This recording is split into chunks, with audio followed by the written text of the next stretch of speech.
pivotal and important panel discussion. So, Madam PQD, take it away, please. All right. Thank you so much, Julian. And I want to welcome everyone who has stayed for the bonus. And this is a great bonus because the theme is authentic intelligence. But in this panel, we are going to be talking about authentic leadership and authentic intelligence. And I just want to give you a little bit of synopsis for those who are not aware about authentic leadership. Gallup defines authentic leadership as a leadership style rooted in a deep understanding of oneself, leading with integrity, and building trust through genuine connections. According to Gallup, authentic leadership leaders really are self-aware.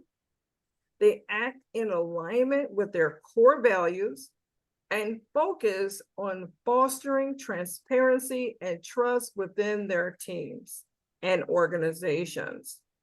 And so it's very important, as we are going through with this leadership panel, we are going to explore the principles of authentic leadership. You will learn how to lead with purpose, align your values with your actions, and then you're going to foster meaningful relationships within your Toastmaster clubs and beyond. We'll also discuss the importance of leading with both heart and head while addressing global issues of disengagement in the workplace. And by the end of the session, you'll leave with actionable insights to enhance your leadership skills, improve club engagement, which is something that's been talked about a lot, and create lasting value within your community. Now I am excited and really excited about our esteemed panelists who will share their expertise on how to lead authentically and then make the lasting impact within your Toastmasters journey. And I want to introduce our panel. And we do have a great panel. I want to start with Sandra Lane, who is our current district director. And if we can get all our panelists spotted, that'd be great. We also have with us our international director, Region 4, Srinivas Sanani.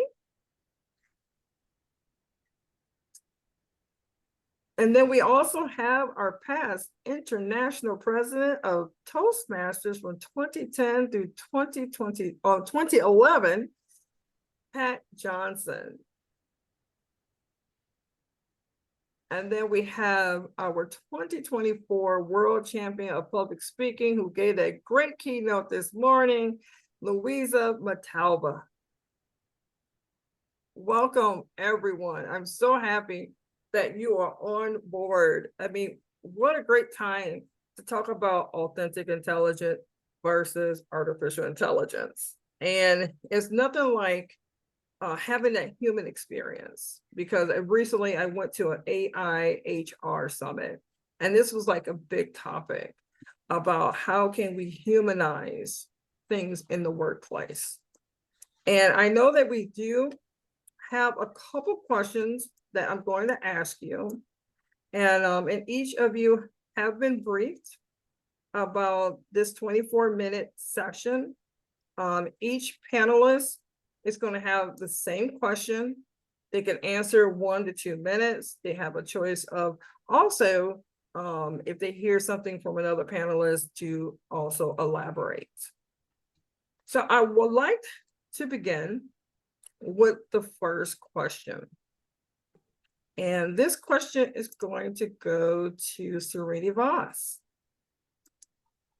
Authentic leadership is about being genuine, self-aware, and leading with integrity while fostering trust and meaningful connections. In your experience, how has embracing this human-centered approach to leadership helped you to navigate challenges and inspire your team to achieve their best? Thank you, Madam PQD, Valerie Smith. I would say authentic intelligence actually starts with an authentic smile, just like Valerie Smith. it we all have rituals to prime authenticity and everything we do. Like if you're going to go into a tennis match, we all have rituals, right? So if you smile like Valerie, you can prime that authentic sense in you. But I want to authenticity doesn't happen in your first leadership experience, right? It happens over time. And I want to thank District 103 leadership. I saw Pat Martin. She spent a lot of time and energy in training all the leaders, including me, and look what happened, right? So you have all this training throughout your leadership experience, and that helps you when it matters, right? So to give you an example on how authentic intelligence and authentic leadership helped me in leading an organization when it really mattered. After 11 years on the board of Project Management Institute Chicagoland, I finally became president in 2019, at the end of 2019. And I had this grand ideas on how to serve our members. It was one of the largest chapters in the world. We wanted to be number one in the world. I had a huge team. Lo and behold, the pandemic happened in 2020, and the world was kind of shutting down. We, but we had all these plans. We had all these members to serve. The first thing I had to do was just kind of be self-aware of what I was going through, my anxieties, and my worries about the leadership team and their engagement.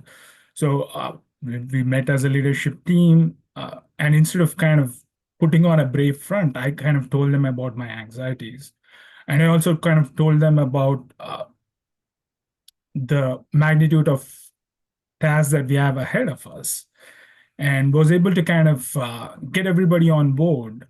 We were able to serve our members without missing a beat. We were able to engage them, provide training to our leaders so they're more engaged. And we kind of went through the pandemic, and then in 2022 we were chapter of the year in the whole of 300 chapters in the whole world, right? And that only happened because I kind of showed vulnerability with the leadership team, and they all kind of pitched in, right? So that's an example of how it has helped me. Okay, thank you so much, Sharini Voss. All right, Sandra Lane. Hey, thank you, Valerie. For me, I think authentic leadership revolves around transparency and awareness. And so it's about me understanding what my strengths are, acknowledging my weaknesses, recognizing my emotions, and most importantly, staying true to my values. I think this has helped me remain authentic through this leadership journey I'm on now as your district director, and especially when we have to navigate challenging situations. And I'm gonna be fully transparent. It is much easier to be authentic when things are going smoothly, but the real test comes when we're facing adversity. And it's in those moments that we have to be aware of both our strengths and our weaknesses. And for me, I have to strive to present the best version of myself when I'm in that challenging situation. So as a leader and looking at us as a district, I think fostering an environment of open and honest communication, which I hope I have done with my team, and us building trust with each other, being fully integral in our actions, and most importantly, having mutual respect for one another. And I know I've said this to Valerie, we are not going to always agree, but I think it's how we handle that disagreement, how we move forward and come to a meeting of the minds. And to me, that's authentic leadership. All right, thank you so much, Sandra. I would like to go to Pat Johnson. Thank you so much, Valerie, for that challenging question. It is so such a huge question. I want to speak to the journey of self-awareness, because I think that I never want to forget how I was so lacking in self-awareness when I arrived in Toastmasters. And yet all my mentors, all my fellow members who held up me in their evaluations and actually held up mirrors for me so that I could see myself and actually accept myself, which was a huge journey. And I remember the year that I was international president, I discovered this part of me during all the trials and the challenges of in that office and working full time in my personal life in a busy career, and realizing how much capacity we actually have if we just ask ourselves to do more rather than sitting back and going, oh, I'm tired, I don't want to do anymore. And I found that, those days was like having two full-time, high responsible jobs. And I loved every minute of it. And I discovered so much about myself in that it was almost like going through the furnace. And when you burn off the gold and the dross get separated. And that's what it felt like to me. And at the end of that year, it was the best I've ever felt about myself, the work I'd done, the organization, the teams I'd worked in. And it wasn't from an ego perspective. It was from that place of deep, sincere learning where I could look at myself. I could appreciate who I was, what I could do, what my strengths were. I didn't spend much time worrying about what my weaknesses were because I had to work on the strengths to keep going. But it was a brilliant experience. And I remember standing up at the inauguration of the next president, Michael Notaro, and I shared at the end of my year that I had discovered so much of myself when I came back around and saw this different woman.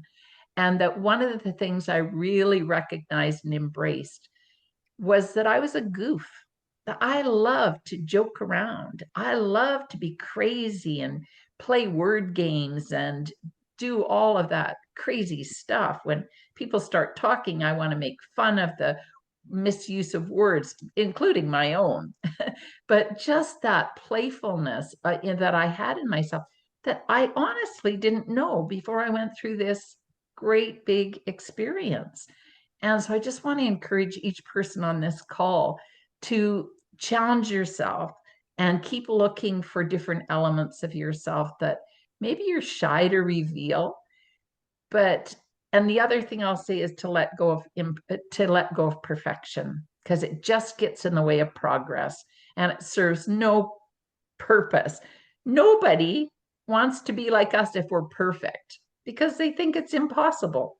And really, the truth is there's no such thing as perfection. And don't we all want to be reproducible? I think Louisa would want to support speakers to be the next world champion. I want people to step forward and be the next international president. Same as Srinivas wants to be people to step forward to be an ID and Sandra to be a district director. Like, we want people to think that they can be what we are. And so enjoy your journey of self-discovery and self-reflection. It's a concentrated journey, and I don't think it ever ends. Thanks. Thank you so much, Pat, because that is true. Being perfect, it just stifles everything, creativity, innovation. You never move forward, and you're constantly working hard and stretching yourself out too at the same time. So I want to share the question with you, Louisa. The question is, authentic leadership is about being genuine, self-aware, and leading with integrity while fostering trust and meaningful connections. Same thing. In your experience, how has embracing this human-centered approach to leadership helped you navigate challenges and inspire your team to achieve their best? 1 to 2 minutes. Well, I believe the question was 1 to 2 minutes. However, so in a nutshell, you're asking on the question is with, I guess, being your authentic self, how has that inspired or led you to help you to lead your team to a better team? Is that the question? Yes, more human. Somebody asked me about my sense of humor. Pat was talking about sense of humor. I have a plethora of sense of humors. It can be dark, it can be funny, it can be goofy, whatever. But when it comes to being your authentic self, I'm hoping that we really don't know how to be any other way. Because to be your true self, okay, well, we do know how to be authentic. Sometimes we're maybe intimidated or too shy or worried about what other people are going to say. If I crack a joke and it's got this dark sense of humor, I have to worry about, are people going to take that the wrong way? Are they offended? So I guess if we are to be, or we are to ask other people to be as authentic as they can, then we as the audience have to be able to accept whatever they're going to put out as their authenticity, because it's a two-way street. I can sit here and do something and everybody can go, oh my gosh, are you serious? Well, wait a minute. If you ask me to be my authentic self, be ready and be prepared to receive it. Because to me, that's the whole thing. It's a two-way street. I think it involves the person or the leader trying to lead a team. And then it also involves the team saying, okay, hey, we asked for it. This is what it is. We're going to go for it. Now, it might not work, but at least go with it for a little while, check it out, and then you can come to terms with what's actually going to work, what's actually going to come together. I think that's the answer. It's a two-way street. You've got to have both. You've got to be able to present, and then you've got to be able to receive. Yes, thank you so much. I love that scenario that you shared. Thank you so much. All right, the next question is going to be around Toastmaster Club. How can Toastmasters leaders incorporate authentic leadership qualities to make club members feel valued and engaged and not feel like a number in the club? I will give that question to Sandra Lane. Okay, thank you, Valerie. I think the most important thing is personal connection. And as a trio, I think we have been making that attempt this year, and we just came off of a town hall meeting earlier this week. And the whole point of that is understanding how we can get our members to be more engaged.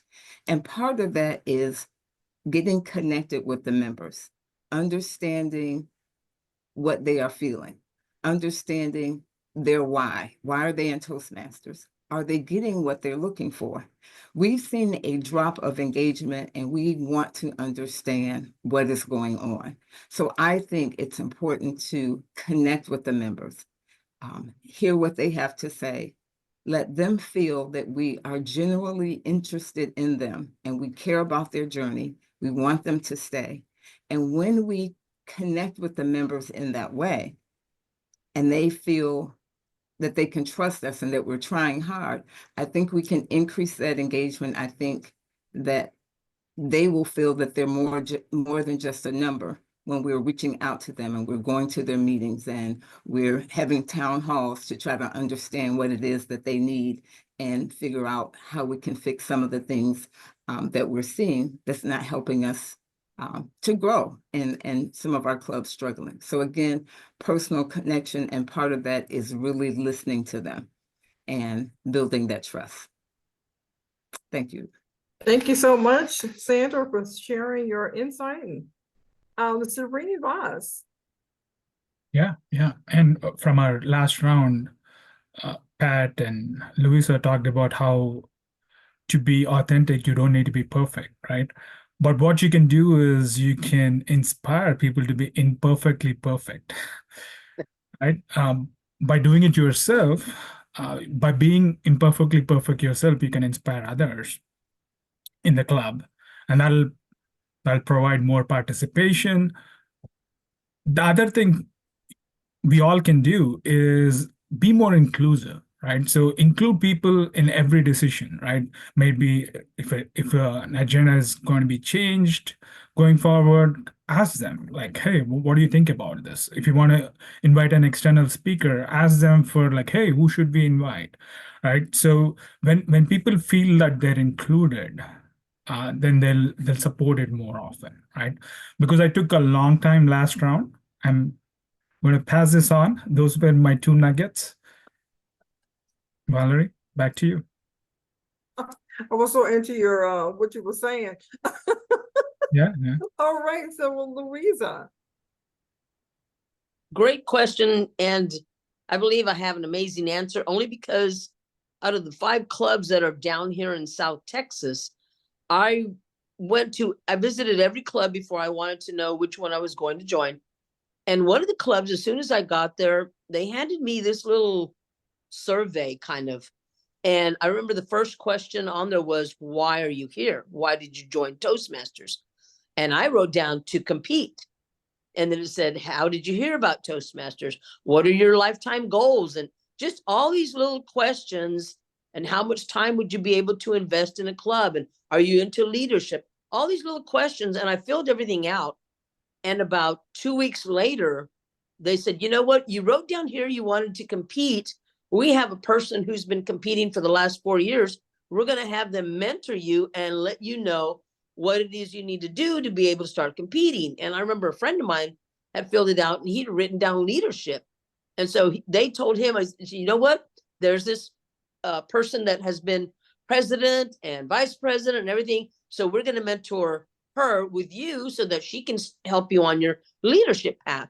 And to me, I thought that was wow, because I don't even think that was anywhere in the rule books for Toastmasters to do, because that was the only club that offered that little survey to me. And because we were able to write down everything, we were able to connect with the person we thought was going to be able to actually help us why we joined. I think that's a great idea. And I mean, now looking back, it's probably what we should do all the time. Anytime a new member walks in is, why are you here? Because if you never really get to talk to the person and find out, how are you going to know which direction to point them in? And that is the truth. I'm so glad you mentioned that, because that's what our club does. You know, we have a new member profile that they fill out. We get to know them, and then we pair them with a mentor. And I think that really increases engagement too. Thank you so much, Louisa. Pat. Well, ditto to what everybody shared. I think that the reason I'm still in Toastmasters after 4 decades is because of the club and because my club challenges me. And I only belong to clubs where I'm nervous. If they start to say, oh, you're the past president, or oh, you're so good, I'm gone. I'm sorry, I'm not there to get accolades. I'm there to grow and learn. So that's really important to me, is to have a learning culture where I'm being challenged, where I'm being called forward. And I think that each person that walks into Toastmasters looking for education and is buying the program, I think it's our responsibility within the club to deliver them that program, the whole program. Because those of us that are in leadership at district or international level, we pay the same money for the program as the people that never leave their club. Louisa didn't pay any more money to be the world champion than the rest of us. She just chose how to work it differently. But we have to inform all our members that come in the door into our clubs that there's this huge world of Toastmasters. We're just selling one item on our menu to the vast majority of our members. And then we wonder why we don't have leadership and we don't have engagement. I'll be very blunt. If I just sat in my club and did table topics and speeches every year, I would have quit a long time ago. I would have been bored to tears. But when you're in a club that challenges you, you go back to get challenged, and you go out and practice in a bigger arena, and you come back with bigger problems. One of my greatest memorable, heartfelt lessons that I had in my club, and I'll share it quickly. I came back. It was the year I was international president. I'd been on the road. I'd been in Germany. I'd been in South Africa. And I came home and I was exhausted. I had to go to my full-time job, but my Toastmaster meeting, I never missed if I was in town. And it's on Thursday morning at 7 a.m. So I get up, I go to my Toastmasters meeting.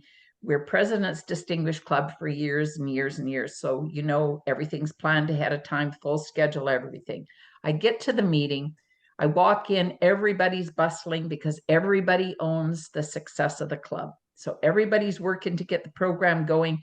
And just before the meeting starts, somebody gets a phone call, and one of the speakers woke up with a migraine headache and said, I can't make the meeting. I'm so sorry. Said, oh, we'll manage it, because we always have backup speakers. Anyway, the backup speaker wasn't there that morning.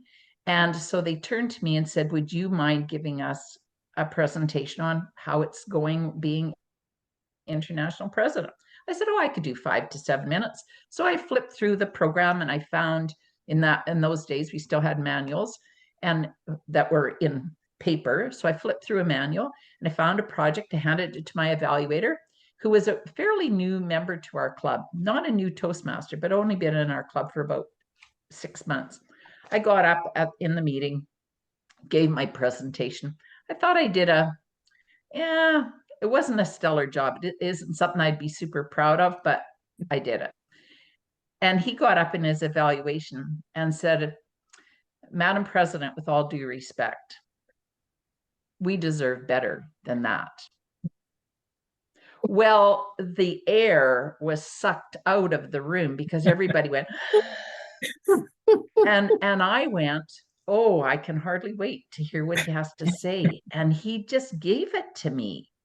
And I am so happy that I was able to sit there and to listen and consume every word that he said to me. And he gave me this authentic feedback that the majority of my supportive colleagues wouldn't have done for me, that he did. What a gift. And at the end of that meeting, people were coming up to me, oh, I'm so sorry that Julian was mean. And I said, stop.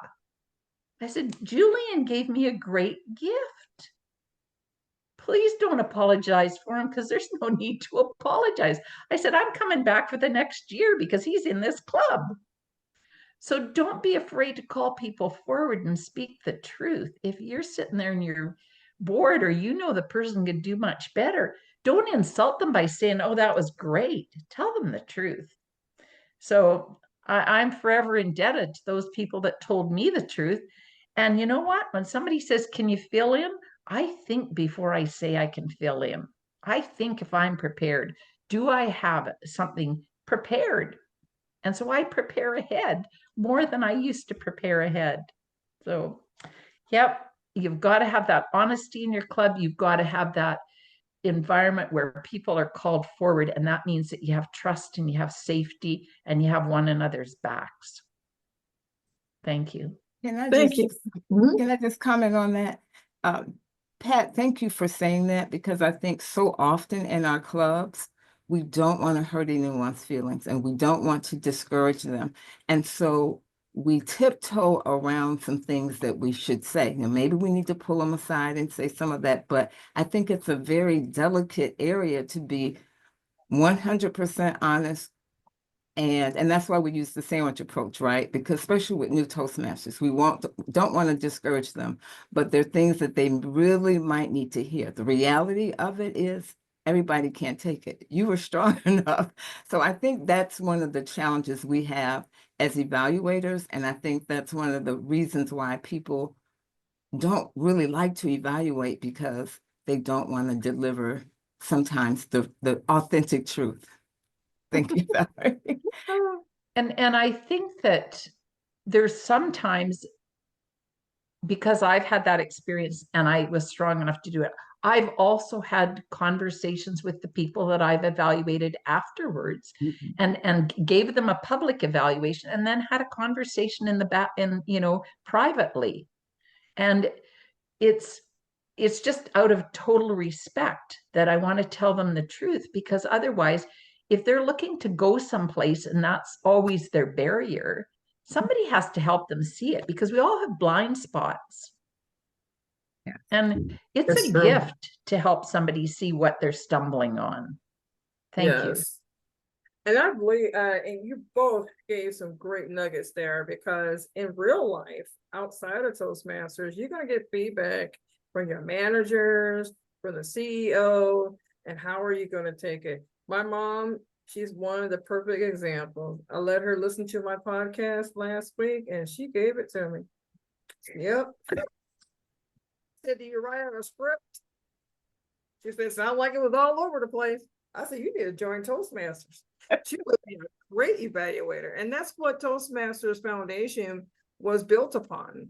Ralph Smetley, you know, he said evaluations is the core of Toastmasters, and to make sure that you're a better speaker and a better leader. Now, our third question is going to be outside of Toastmaster, and this is a bonus question. With the workplace disengagement affecting 70% of employees globally, at a global cost, is estimated $8.8 trillion loss in productivity in 2023, according to Gallup. How can authentic leadership help increase employee engagement and reduce the significant global costs of $8.8 trillion? Additionally, how can leaders develop and strengthen their authentic leadership muscle to foster a more engaged and productive workforce? Sorry, that's a whole lot. That's But why. you can see if we can probably tie that all in, because it's all about how to increase employee engagement to bring down the global costs, and how can we help those leaders to become more authentic to keep the workforce engaged. We can start with Louisa.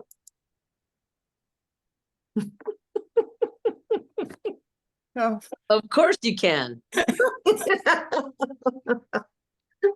Going back real quick on what Pat was saying, interjecting here about evaluating, and she was glad somebody really evaluated her. Whenever anybody asks me to evaluate, and it's kind of a practice we do, is we ask them, you want me to go easy on you, or you want me to go hard on you? And if they're new, they'll go, oh, go easy. Okay, no problem. And that way, you know, they know what they're going to get from you. And the people that are serious are like, no, come out guns blazing. And so we do that too. Anyway, so getting back to, see, this is a very unique question. And you have to kind of look at the logistics of everything, because as we're looking into the workforce, it is not the workforce of the workforce I worked in 20 years ago, where we were just learning text messages and emails and that kind of stuff. And that is slowly where the depersonalization started, because we got away from actually one-on-one conversations, which is, I feel, the art of being able to speak to somebody.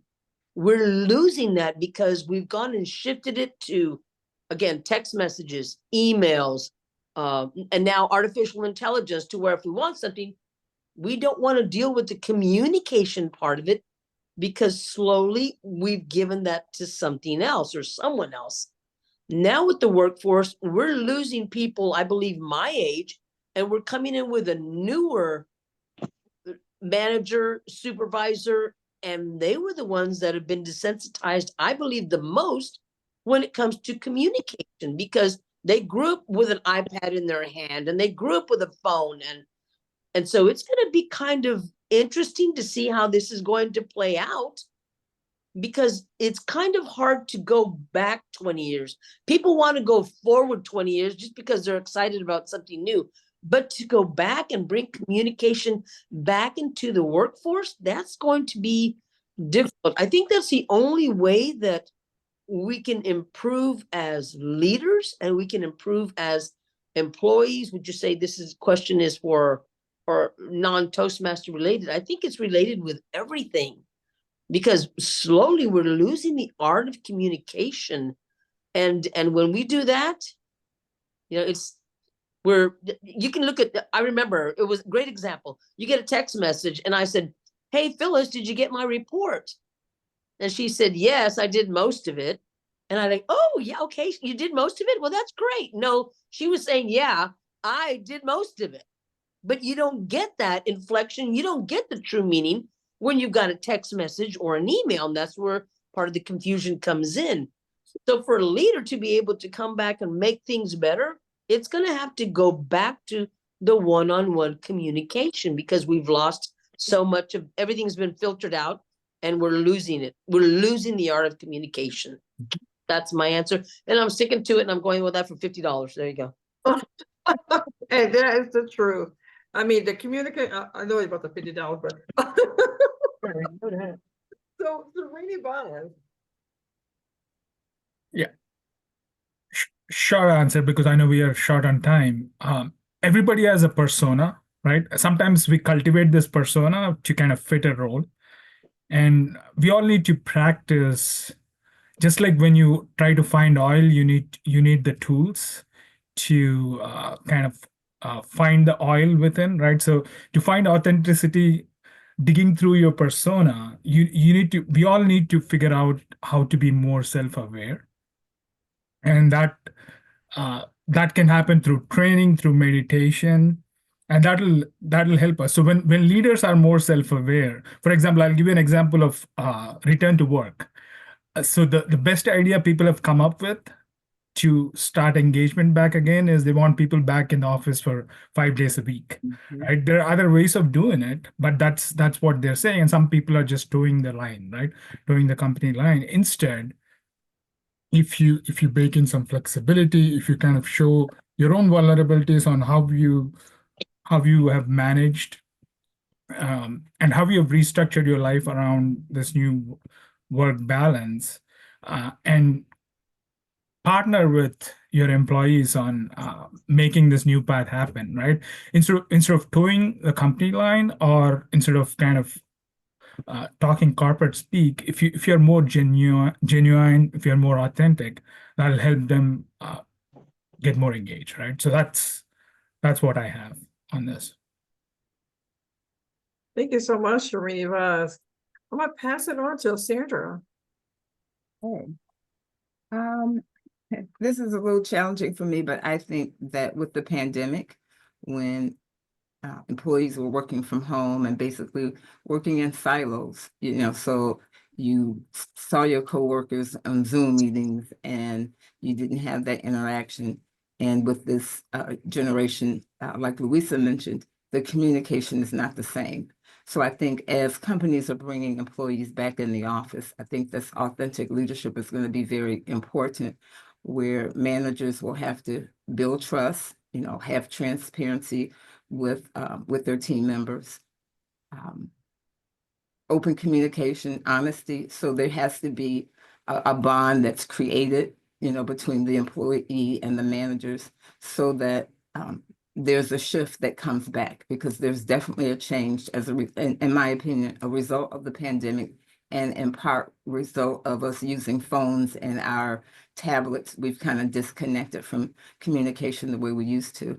So I think that's where the authentic leadership comes in, and connecting, building relationships with the team, having that trust, and of course, leading with integrity. So some of the things that we've mentioned earlier, and hopefully that will, and of course, clearly communicating expectations so that the company will see that shift. But this is a hard one, how to close that financial gap. But I do think it comes back to authentic leadership, communication, and building trust with your team. Great. Thank you so much, Sandra. And Pat. Tough question again, but for me, I think that when we have an issue, that it often costs us money to get out of the issue. And so I don't think it's an easy, quick, cheap fix. I think that we've let it slide so far for various reasons. I think we've used the pandemic as an excuse long enough. So it's, we can choose to do things differently. I think, first of all, that we have to invest in training. I think the workplace, because I think it's a partnership between the workplace and the worker that goes to that workplace. I agree that communication is critical. I think accountability is critical. When people signed on to do a job, are they being held accountable? And I think that that's a role for the supervisors to build in that workplace. I see a lot of people not being held accountable, and I think accountability is critical. If you get paid a certain amount of money, the contract you have as an employee is to deliver this product for that amount of money. I think that's integrity, and that's a value. If you don't have that value, then I don't want you in my organization, point blank. So I also want to build emotional intelligence with my employees so that they can connect with the clients that we have, because they're my representative when they go out and they deal with clients. So I think that that's something that I, as an employer, would ask. And if the employee doesn't want to do that, again, it's part of the contract. I think building trust and working with those people, because we've got all diversity and everybody's different. So having that time and that space to get to know our individual employees and work with them and look at their values. And I think to be really clear on what the values of the organization are. I think, again, that's the responsibility of both the employee and the employer to be really clear, not a label or a sign hanging on the wall, but really figure out what the values are and have it infiltrated through the work so that you see it represented. And then finally, I would really look at hiring practices. When we go in and we interview people, and I've done this for years, I did this, and there were people that you could tell had such a love and a passion for what they were applying to do that it didn't matter so much to me if they had all the qualifications, but they had the passion and the vision and the gut pull to be in that role. That's important. And it's important for us as those people applying for those jobs to listen to the calling that we have, not sell our souls to, and I recognize sometimes you have to have a job, but then spend the time, when you've got the time, figuring out what your passion is and following it and get paid for that. So I think that it makes a big difference for both the employee and the employer to find that magical fit, to look at how we hire people, how we train people. And we've lost a lot, I believe, as was discussed, and that's not going to come back without training, without accountability, and without building relationships. And in particular, training our managers to really connect with their people. It's not just, it is about deliverables, but you can't hold people accountable unless you've got relationships with them. And to tie back to Toastmasters, those managers need to get to Toastmasters to get some skills so they can give feedback to hold their people accountable. So I'll end with that. All right, great. And all of you were great sharing your insights. We're going to do a lightning round. I mean, quick. So this is one question. One actionable step or mindset shift attendees can take today to embrace authentic leadership and make meaningful impact in their club, work, or community. Less than 30 seconds, starting with Pat. Start a meditation practice where you spend time just with yourself, no distractions, and listen to your honest truth. Thank you so much. Sandra Lane. Okay, I think the most powerful thing that we should add is lead with integrity. Make sure that you're aligning your actions with your values. And when you lead with integrity and you're being honest and transparent, hopefully that will influence others on your team, in your club to do the same thing. Thank you so much, Sandra. Louisa.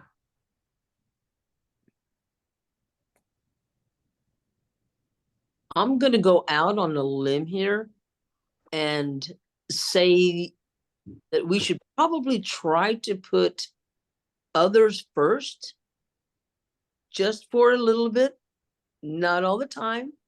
But when we put others first and realize maybe where they're coming from, what situation they're in, show a little empathy for it, it develops a connection, and in a weird sense of way, it gives something back to us also, because, you know, when you go out and give somebody something, they're so happy to receive, but then you also get a joy because you gave.